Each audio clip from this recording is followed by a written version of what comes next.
జనసేన మహిళా నేతగా చెప్పుకునే ఆరని కవితపై ఆమె మాజీ భర్త చంద్రమౌళి తీవ్ర ఆరోపణలు చేశారు.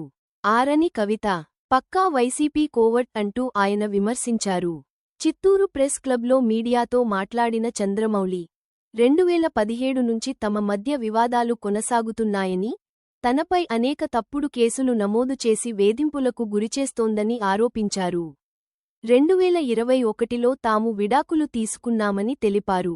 కేవలం తన రాజకీయ ఉనికి కోసం జనసేన పార్టీ పేరును ఉపయోగించుకుంటోందని, పెద్దల సమక్షంలో ఇరువురు కేసులు ఉపసంహరించుకోవాలని చేసుకున్న ఒప్పందాన్ని ఆరని కవిత ఉల్లంఘించిందన్నారు. రౌడీలతో బెదిరింపులకు పాల్పడుతోందని ఆరోపించిన చంద్రమౌళి, భరణంగా ఇవ్వాలని నిర్ణయించిన ఇంటిని తిరిగి స్వాధీనం చేసుకునేందుకు కోర్టును ఆశ్రయిస్తున్నట్లు వెల్లడించారు. ఒప్పందాన్ని ఆమె ఉల్లంఘించినందునే ఈ నిర్ణయం తీసుకున్నట్లు చెప్పారు. చిత్తూరు అభివృద్ధికి కృషి చేస్తున్న ఎమ్మెల్యే పేరును కూడా దుర్వినియోగం చేస్తోందని ఆరోపించారు. జనసేన పార్టీ ప్రతిష్టను దెబ్బతీసే విధంగా వ్యవహరిస్తోందని విమర్శించారు. తనపై నమోదైన కేసులకు ప్రతిగా తాను కూడా చట్టపరమైన చర్యలు తీసుకుంటూ ఆమెపై కేసులు నమోదు చేస్తున్నట్లు చంద్రమౌళి తెలిపారు.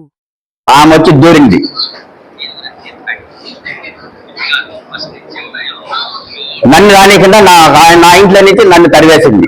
దాని తర్వాత నేను కింద ఒక పోర్షన్లో ఉంటే నా మీద ప్రతిరోజు పిల్లకాయలు రౌడీలు తీసుకుని వచ్చి నా మీద గొడవలు చేస్తా ఉంది. అది వీడియోస్ ఉంది. ఎందుకంటే ఆ మహానటిలాగా ప్రెస్ లో అంతా నటిస్తూ బయట చేసే చిల్లర పనులు ఎన్ని ఉండేదని మీకు ఈ ప్రత్యేకత అందరికి తెలియాలని ఇవన్నీ వీడియోస్ కూడా చూపిస్తున్నా.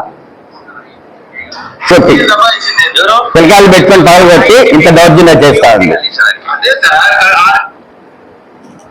దాని తర్వాత ఆ ఇంట్లో ఒక పోర్షన్లో వచ్చి చేరినాక ఆ ఇంట్లో రెంట్కుండే వాళ్ళని ఒక్కొక్కరిని ఏ విధంగా వాళ్ళని టార్చర్ పెట్టి వాళ్ళ ఇంట్లో నైట్ టైంలో గొడవలు చేసి గడపాలతో పగలగొట్టి వాళ్ళని ఎంత ఇబ్బంది పెట్టి వాళ్ళు కూడా కంప్లైంట్ ఇవ్వడం కూడా జరిగింది.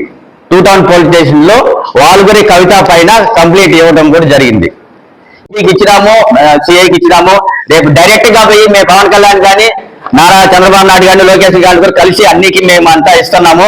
అదే విధంగా ఈ ప్రతి ఒక్క కాపీ కూడా మన ఎమ్మెల్యే గారికి కూడా ఇస్తాము. ఎమ్మెల్యే ఎంత మంచి పని చేస్తున్నారో మన చంద్రబాబు నాయుడు కూడా మంచి పేరు ఉన్నది, అంత డెవలప్ చేస్తున్నారు చిత్తూరు.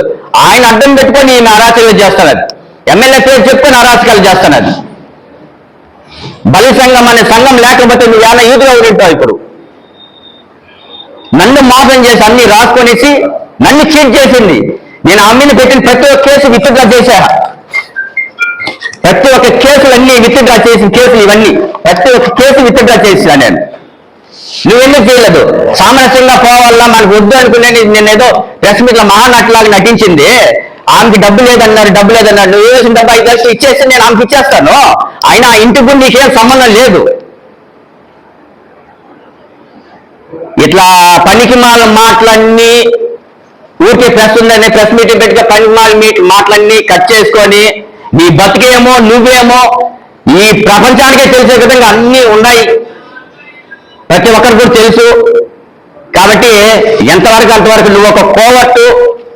ఈ ఆరిపోయే కవిత అనేది అది ఒక కోవట్టు. అది వైసీపీ కోవట్టు. లాస్ట్ ఏం చేసింది? ఏ రోజు కానీ ఇప్పుడు జనసేన పార్టీలో ఒక 10 మంది నీ దగ్గర ఉన్నారు. వాళ్ళకి ఏదైనా ఏం చేసినావు? నేను చేశా. నేను లీగల్గా నేను జనసేన పార్టీ నేను చేసిన. జనసేన పార్టీలు నిన్నెందుకు తప్పు పడతారు? ఎందుకు తప్పు పడతారు జనసేన పార్టీ? నువ్వు బాగుంటే నిన్నెందుకు తప్పు పడతారు వాళ్ళు? 5 మంది ఉన్నట్టు 5 మంది అంటారట. కాబట్టి ఈ పని మాటలంతా తగ్గించుకునేసి ఏదన్నా కూడా మేము కోర్టులో లీగల్ గా చూసుకుంటాము. కోర్టులో ఏదన్నా లీగల్ గా తేల్చుకుంటాం, కోర్టులో చూసుకుంటాం. అది చేసే అరాచకాలు నేను చేయాలా? మీరు ఎవరిని అడిగినా కూడా ఎవరిని చెప్తారు? వాళ్ళ తమ్ముని వైఫ్ కీర్తి అనేసి అమ్మాయి పాప రోడ్ల బండి మీద ఎంత అల్లాడి ఇబ్బంది పడుతున్నాడో, వాళ్ళ తమ్ముడు ఆయిల్ రమేష్ కోర్టులు ఆస్తి పెట్టుకొని ఆ డబ్బులు కూడా ఈయన తీసుకొని నా దగ్గర కోర్టులు డబ్బులు తీసుకొని ఆ డబ్బుల వల్ల కొంచెం గర్వం ఎక్కువ పెరిగి ఇట్లా పనిమాల మాట్లాడుతాను. అవంతా తగ్గించుకుంటే బాగుంటుంది అనేసి నేను మీడియా ప్రకారంగా తెలియజేస్తున్నా.